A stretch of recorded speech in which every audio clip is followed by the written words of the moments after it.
Hi everyone, how's it going? John Kot here from Genesis Kelowna. We're starting a new series, Get Local by Genesis, where I go ahead and pick up local businessmen or women and they talk to us about their business and show us what they do in the community and what their story is and how they got into their business. And then we're also going to go for lunch to a local restaurant. So I'm pretty excited about getting this series rolling. And you'll see a few more as well, but Dale Lambert from DKL Financial is my first guest. So we're on our way to Dale's office. Dale specializes in basically anything financial, RSPs, investments, life insurance. Anyway, I'm excited about sitting down with Dale, and I'm excited about the guys over at Central Bar and Grill where we're going to have lunch. So we'll see them shortly.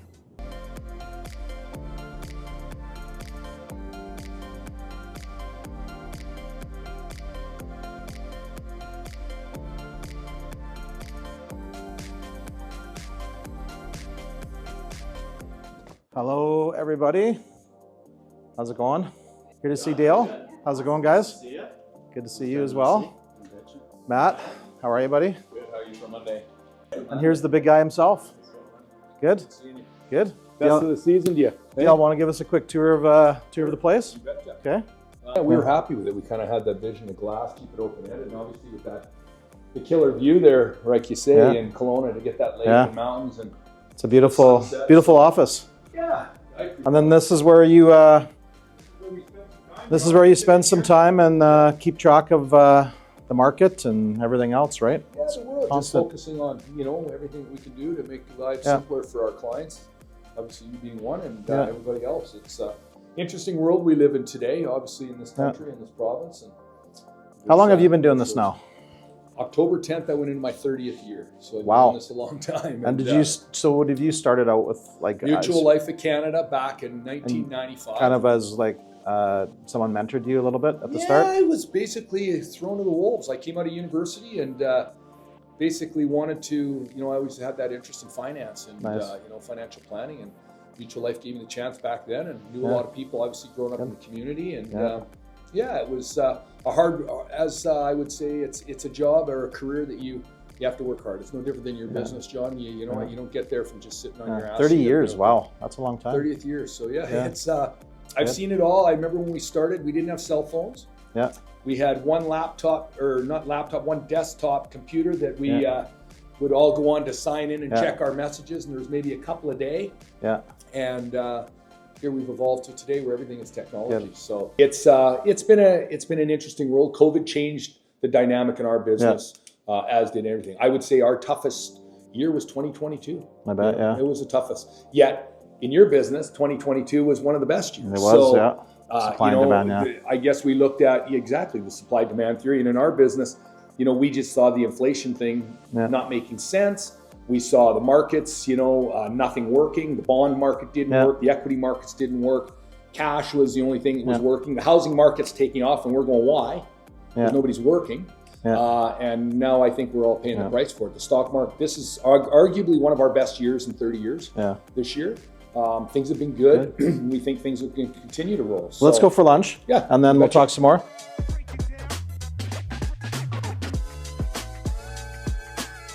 One is a GB80, so it's very nice. Yeah. There you go. Hop in, Dale. This is Fuad. Okay.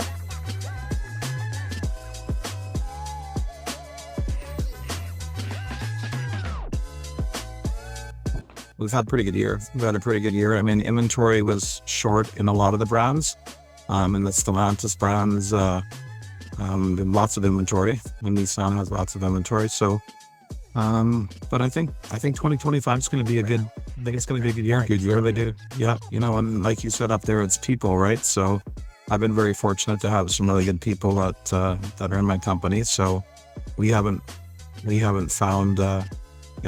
We haven't had lots of turnover and stuff like some people do, so we're able to stay a little bit more consistent in the market and stuff like that, right? So we don't have lots of peaks and valleys. You have really great months, or you have a good month, and maybe the odd one that was average, but we've we stay pretty close to it, kind of like you, right? I'm pretty close to the pulse of everything, right? So, have you found certain areas, John? I mean, obviously you're all over the province now. So, have you found that there's certain areas that seem to be more bullish, as you would say, or others that, you know what, have surprised you? I mean, I'm lucky because Kelowna, my two biggest markets are Kelowna and Victoria, right? So Kelowna is the fastest community in Canada right now. With all the building and whatever. So the economy is really good in Kelowna. And Victoria is the second in BC as far as fastest moving. So the island is pretty good, right? So I think those two markets I'm doing really well in, and you know, that's we kind of try and expand where we have other stores, right? So go from there, sure. Yeah.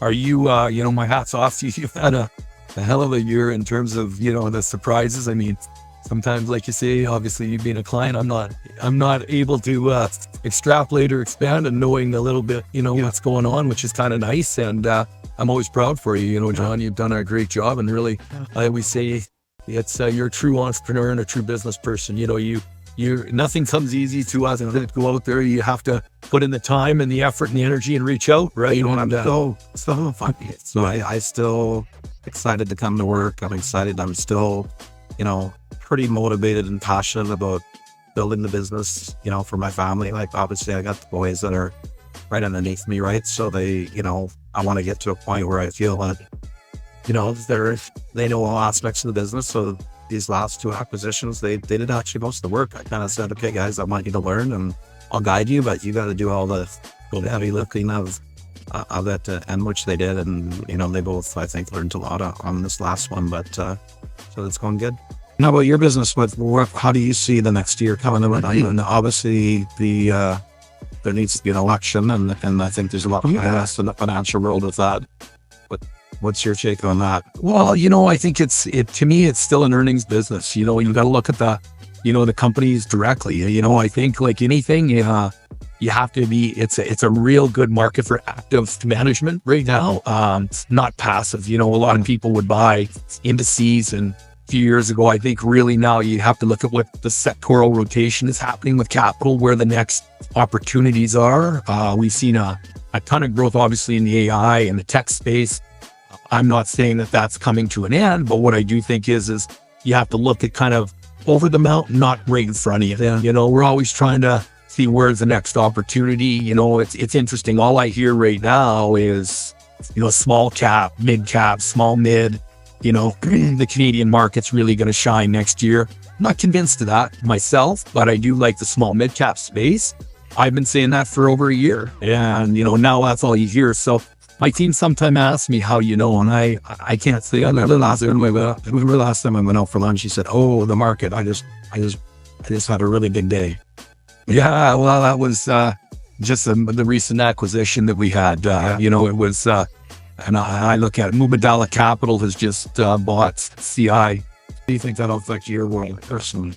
I think it's great because you're not subject to the public scrutiny of the public markets. You know, quarterly reporting, as you know, in the Auto Canada world that you'd watch, and in the other public companies, you're only as good as your next earnings report. And, you know, when you can have the best quarter, but really the market says, what are you going to do the next quarter?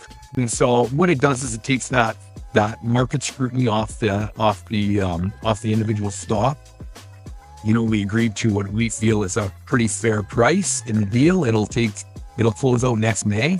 You know, it's good for shareholders. It's good for, you know, the employees. They're maintaining basically status quo across Canada. The executive level management's going to stay.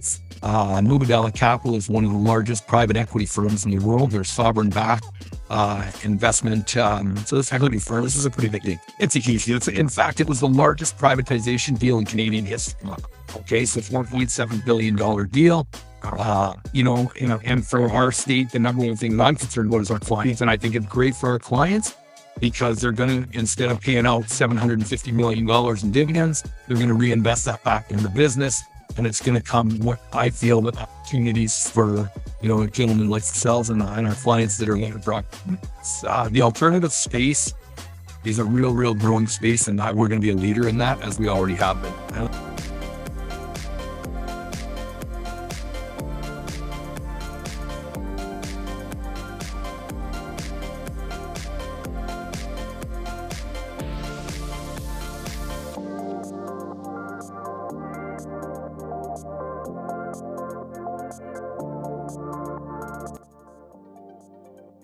Hey, Jared. How you doing, John? Good. Come on, Dale. come and How join you us. doing? This is Dale with DKL Financial. Awesome, man. Good.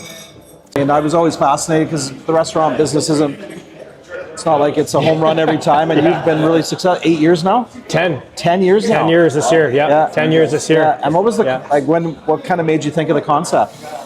Well, my business partner, Devin, and I, we worked together and were introduced to each other. This would have been, going on probably 17 years ago at Earl's. Earl's Kelowna here. So your background was Earl's? Background is Earl's, yep. So we met there and we kind of just learned the business through that, and we got to a point whether we were like, do we go the kind of corporate route and take on Earl's, as a store, because we were at a point then where both of us could have been GMs at different stores. But we decided to stay in Kelowna. We were pretty bullish on the future of Kelowna, and identified a market opportunity. The fact that there wasn't really kind of a gastro pub, kind of really casual but high-end food opportunity back in 2014. And that was kind of the inspiration behind it.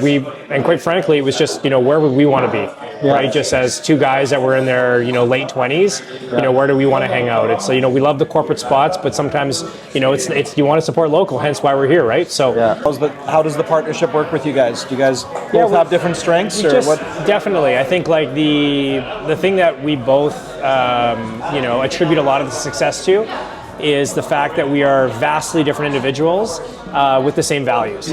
So our strengths are completely different in what we do, and we accept them both. We're very, very, I would say, self-aware of where our opportunities and strengths are. And as a result, we kind of are a perfect sort of yin and yang to what this business is anyways. Our primary business is the restaurant. That's kind of what we came on, we had the experience with. But what we loved about the idea of this whole property was that the sports club was a great opportunity to diversify our options. So Dale could bring his whole staff here and play basketball? Absolutely. Basketball, ball hockey, volleyball is our main draw.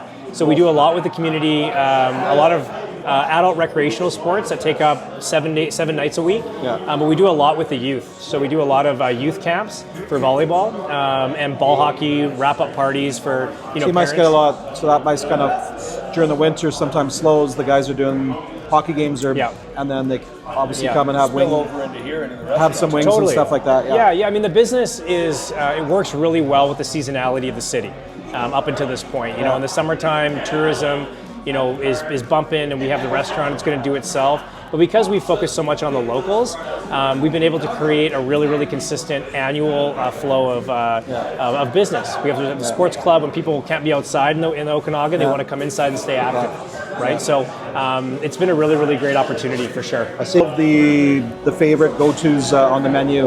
The number 1, 2, and 3 sellers right now are crispy chicken sandwiches. Oh wow! People love crispy chicken sandwiches. We have a dill pickle themed crispy chicken sandwich that has taken over our entire menu. Everybody loves it.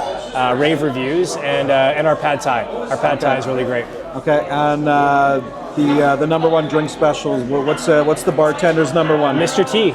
Mr. T. Mr. T. There's been about 5 items on our menu, drink and food, that has been on their menu for 10 years. Mr. T is the only beverage that's been on our menu for all 10 years we've been open. What's in a Mr. T? Mr. T, we have vodka. So Dylan's great vodka. We do a house brewed cold orange pico tea, so it's unsweetened. We add a little house-made simple syrup, some fresh squeezed lemon juice, and it's a perfect cocktail. They're dangerous, is what it is. Yeah. Well, I just want to say how impressive it is for a couple of young guys like yourself. I appreciate it. Open up a restaurant, invest everything, and you got a great menu, like we all know. So all the best to you. Yeah, likewise. I just didn't have. I'm glad I didn't have popcorn. I don't know if you remember. I don't know if you remember. You did buy Genesis off me back in the day. Back in the day, I do remember that. 10 years ago, I think. Yeah, back at the old location. Yeah, it was. I did remember that. So awesome. awesome. Great, John. Appreciate it, Dale. All the best. Nice to meet you. All the best. Cheers. Thanks, guys.